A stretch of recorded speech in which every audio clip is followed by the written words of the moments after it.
एकदम साधी सोपी पद्धत, पण असं वांगं केलं ना एकदम मस्त, असं चिकन मटनला सुद्धा मागं पाडेल असं हे वांगं. जास्त घट्टही नाही आणि जास्त पातळही नाही, म्हणजे थोडक्यात असं सुक्कं मसाला वांगं बनवतोय, तेही पाट्या मसाला वाटून.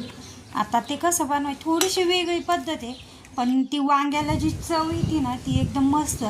आता मी सगळ्यात आधी काय केलं आहे, वांगे ना कापून घेतलेले आहे, वांगी फोड केलेली आहे. आता वांगी फोड सगळ्यांना माहिती आहे, वांग्याचे जे काटे आहे ना मी ते काढून घेतलेले आहे. आणि मागचं थोडंसं देठच मी थोडंच काढलेलं आहे, कारण ते देठ शिजलं का भाजीमध्ये वांग्यासोबत खायला ते देठसुद्धा एकदम मस्त लागतं.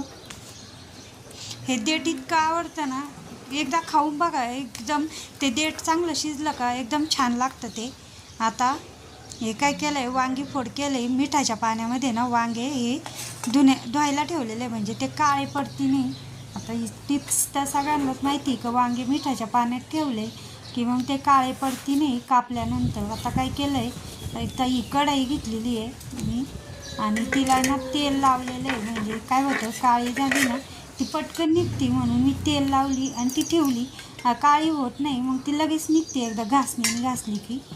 आता काय केलं आहे, मी तेल टाकलं आहे 2 ते 3 चमचे तेल. आता हे वांगे जे आहे ना ते पाण्यातून काढून ठेवले मी, म्हणजे ते पाणी त्याच्यामध्ये नाही आहे. आता हे वांगे ना तेलात टाकून देते. तर थोडंसं पाणी असल्यामुळं काय होतं की ते तेल असं उडतं. आता याच्यात ना थोडंसं मीठ टाकते, म्हणजे याची वांग्याला चव एकदम मस्त लागते. असे वांगे तळून घेतले का थोडीशी त्याला मिठात, त्याचा जो वांग्याचा जी चव असते ना आमची चव ती थोडीशी निघून जाते आणि चवीला एकदम मस्त असं वांगं लागतं. आता वांगं कोणाकोणाला आवडते नक्की कमेंट्समध्ये सांगा. आणि असं वांगं केलं ना याच पद्धतीने वांगं बनवाल. आता इकडे काय केलं आहे, मी 2 ते 3 मिनटं वांगे चांगले तेलात तळून घेतलेले आहे आणि ते जवळजवळ 50 ते 60% शिजलेले आहे तेलातच, असे त्याला मी टाकत. आता हे कढईतलं तेल आहे ना मी तसंच ठेवते आणि वांगे जे आहे ते काढून ठेवले. आता काय केलं आहे, तवा घेतलेला आहे आणि तव्यात थोडंसं तेल टाकलं. 1 पाऊण वाटीनं शेंगदाणे तळून घ्यायचे, खमंग असे शेंगदाणे तळून घेतलेले आहे. आता हे शेंगदाणे काढून घेतले का लगेच 1 चमचा धने टाकते मी.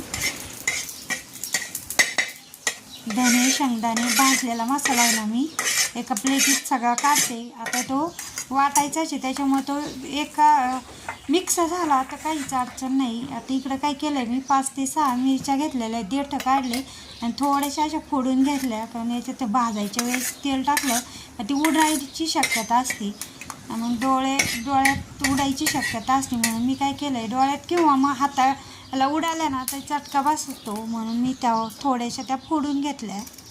आता त्याच्यातच आल्याच्या तुकड्या घेतल्या, तो पण भाजून घेते, आलं पण त्याला थोडंसं.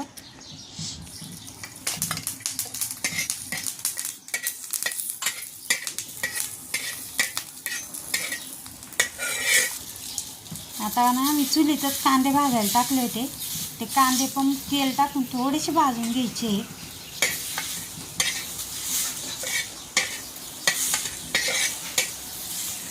आता कांदे भाजलेलेच आहे, त्याच्यामुळे मी काय जास्त भाजले नाही.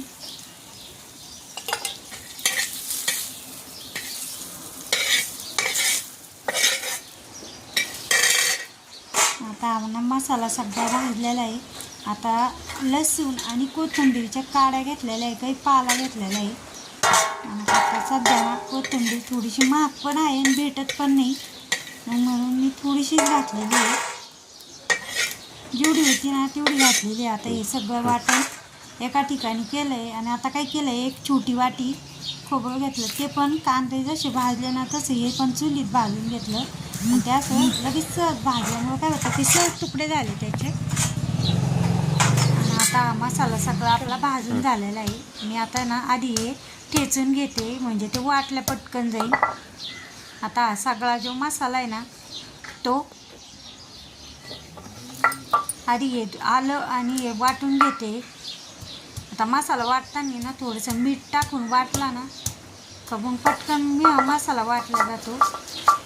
आता हे आधी थोडं वाटून घेतलं का मग बाकीचे हे सगळेच मसाले भाजून धने शेंगदाणे लसूण आलं तर आधीच घेतलेलं आहे ते सगळं पाणी टाकून मीठ टाकून वाटून घेते. थोडं थोडं पाणी टाकून नाही मसाले वाटून घे. आता वाटलेला मसाला ना, आता हे वांगे पण इकडं आपले थंड झालेले आहे थोडेसे. आता हा जो मसाला आहे ना तो प्लेटीत काढला आणि पाटा धुतलेलं पाणी एका ताटात काढलं. आता तेल ना काढलं ना तो वांगे तळायला ठेवलं तर थोडंसं कमी वाटलं म्हणून मी थोडंसं तेल टाकलं. त्याच्यात ना आता हळद टाकली. धने पूड तर नाही टाकायची कारण आपण धने वाटायला घातले. आणि एक कांदा लसूण मसाला आणि आपला काळा मसाला तो टाकला आहे. आता हा जो वाटण केलेला मसाला आहे ना तो पण लगेच टाकून दिला. कारण हे सुके तेल तापलेलं आहे, चुलीचा ताव जास्त आहे म्हणून तेल तापलं मग ते सुके मसाला लगेच जळायचं. जळू नये म्हणून मी लगेच वाटलेला मसाला टाकला आणि मसाला पण थोडं तेल सुटून दिलं. आता आहे ना मसाला वाटलेला मसाला थोडा वांग्यामध्ये टाकलेला आहे. आणि आता हे मसाले वांगे ना ते पण लगेच मी या मसाल्यात टाकून 1-2 मिनटं मसाल्यात नुसतं शिजून घेते.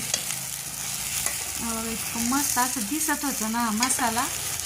तेवढं ते वांगं चवीला पण एकदम मस्त झालं.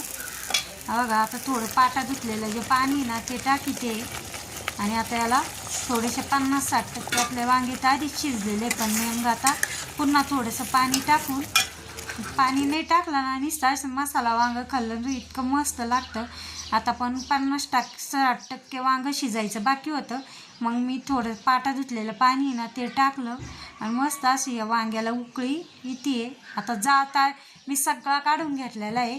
आता थोडंसं आहे ना मीठ टाकलेलं आहे मसाला वाटताना आणि वांगे शिजताना थोडं मीठ टाकलं. तो अंदाज घेऊनच इथं मीठ टाकलं आणि आता मस्त असं या इस्तू येईन त्याच्यावर असं वांगं मसाला वाटण केलेलं मसाला वांगं बनवून झालेलं आहे. बघ इतकं मस्त. थोडीशी कापून घेतलेली कोथिंबीर.